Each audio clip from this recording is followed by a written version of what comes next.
নমস্কার বন্ধুরা, আশা করছি আপনারা সবাই খুব ভালো আছেন, সুস্থ আছেন। উর্মি মাস্তি অ্যান্ড রেসিপির চ্যানেলে আবারও আপনাদের অনেক অনেক স্বাগত জানাই। আজ আপনাদেরকে বানিয়ে দেখাবো শিমের দারুণ টেস্টি একটি রেসিপি। তো আজকের এই রেসিপির জন্য আমি এখানে নিয়ে নিয়েছি পরিমাণ মতো বীজ শিম। বীজ শিম দিয়ে এই রেসিপিটি খেতে অসাধারণ লাগে। তবে আপনাদের কাছে যদি বীজ শিম না থাকে, আপনারা কচি শিম দিয়েও এই রেসিপিটি বানিয়ে নিতে পারবেন। তো সবার প্রথমে আমি শিমগুলোর শিরাগুলো ছাড়িয়ে পরিষ্কার করে নেব। বন্ধুরা, আপনারা তো অনেকেই অনেক রকম শিমের রেসিপি খেয়েছেন। একবার আমার মতো করে শিমের এই রেসিপিটি বানিয়ে খেয়ে দেখবেন, খেতে দারুণ টেস্টি হয়। সম্পূর্ণ ভাত আপনারা এই একটা পদ দিয়েই খেয়ে নিতে পারবেন, আর অন্য কোনো কিচ্ছু লাগবে না।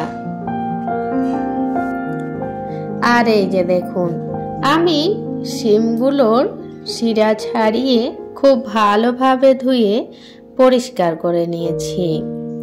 আর সাথেই নিয়ে নিয়েছি পরিমাণ মতো রসুন, একটা পেঁয়াজ, 3টে কাঁচা লঙ্কা। আমি এখানে 3টে নিয়েছি। আপনারা যে যেরকম ঝাল পছন্দ করেন সেই পরিমাপে নিয়ে নেবেন। আর নিয়েছি একটা ছোট্ট সাইজের টমেটো। এরপর এগুলো একসঙ্গে সেদ্ধ করে নেব।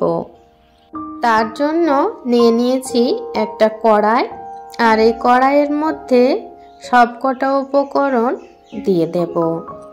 আর দিয়ে দেব পরিমাণ মতো জল। এবার ঢাকা দিয়ে খুব ভালোভাবে সিদ্ধ করে নেব। কিছুক্ষণ পর ঢাকা খুলে চেক করে নেব যে উপকরণগুলো সিদ্ধ হয়েছে কিনা। টমেটো যেহেতু একদম নরম, সিদ্ধ হয়ে গেছে, শিমও সিদ্ধ হয়ে গেছে, পেঁয়াজ রসুনও খুব ভালোভাবে সিদ্ধ হয়ে গেছে। এবার গ্যাসটা বন্ধ করে দেব। আর এই সব কটা উপকরণ একটা পাত্রে তুলে নেব। এরপর এই সিদ্ধ করা শিম সহ বাকি উপকরণগুলো একটা শিলপাটার সাহায্যে বেটে নেব।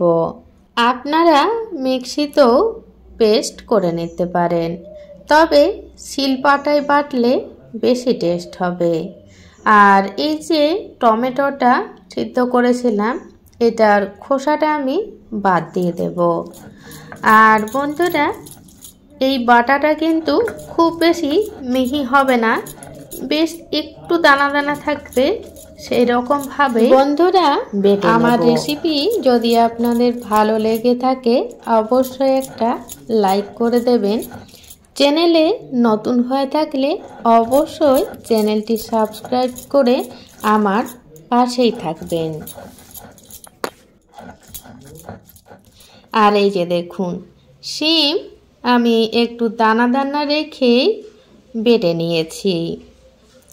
এরপর এর সাথে আরও একটা উপকরণ এড করব, সেটা হচ্ছে ফ্রেশ ধনেপাতা। এই রেসিপিতে যদি একটু ফ্রেশ ধনেপাতা দেওয়া হয়, তাহলে খেতে ভীষণ টেস্টি হয়। আপনাদেরও হাতের কাছে যদি ধনেপাতা থাকে, তাহলে আপনারাও অবশ্যই দিয়ে দেবেন। আর এই যে দেখুন, বেটে পর আমি একটা পাত্রে তুলে নিয়েছি। এরপর বাকি রান্নাটা করে নেব। তার জন্য কড়াই ভালো মতো গরম করে নিয়েছি, আর দিয়ে দিচ্ছি পরিমাণ মতো সরষের তেল। এই তেলে ফোড়নে দিয়ে দেব একটা শুকনো লঙ্কা আর পরিমাণ মতো কালো জিরে। দিয়ে ফোড়নটা খুব ভালোভাবে হতে দেব। ফোড়ন খুব ভালোভাবে হয়ে গেলে এই যে লঙ্কাটা, এই লঙ্কাটা আমি তুলে রাখবো।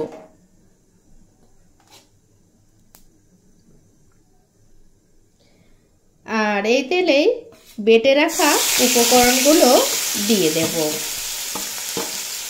সাথে দিয়ে দেব স্বাদ মতো লবণ।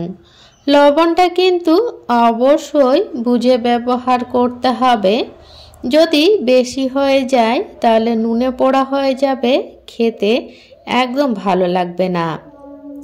তো এরপর লো টু মিডিয়াম ফ্লেমে রেখে কন্টিনিউ এইভাবেই নাড়াচাড়া করে পুরোপুরি শুকিয়ে নেব। শিমের এই ভর্তা যদি জলজলা ভাব থাকে তাহলে খেতে কিন্তু একদম ভালো লাগবে না। তাই এইভাবেই কন্টিনিউ নাড়াচাড়া করে পুরোটা শুকিয়ে নিতে হবে। আর এই যে দেখুন, বেশ কিছুক্ষণ ধরে আমি লো টু মিডিয়াম ফ্লেমে রেখে ধৈর্য সহকারে রান্নাটা করে নিয়েছি। আর দেখুন এখন শিমের ভর্তাটা কড়াই থেকে বেশ ছেড়ে ছেড়ে আসছে, তার মানে বুঝতে হবে ভর্তা পুরোপুরি রেডি। তো আমার ভর্তাটা হয়ে গেছে, এরপর নামিয়ে নেব। আর এই যে দেখুন শিম ভর্তা আমার পরিবেশন করার জন্য রেডি। তবে পরিবেশন করার আগে অবশ্যই অ্যাড করে দেব সামান্য পরিমাণে কাঁচা সরষের তেল। কাঁচা সরষের তেল দিলে স্বাদ আরও একটু বেড়ে যাবে। তো বন্ধুরা, আমার আজকের রেসিপি আপনাদের কেমন লাগলো সেটা অবশ্যই কিন্তু কমেন্ট করে জানাবেন। আর ভালো লাগলে অবশ্যই একটা লাইক করে দেবেন।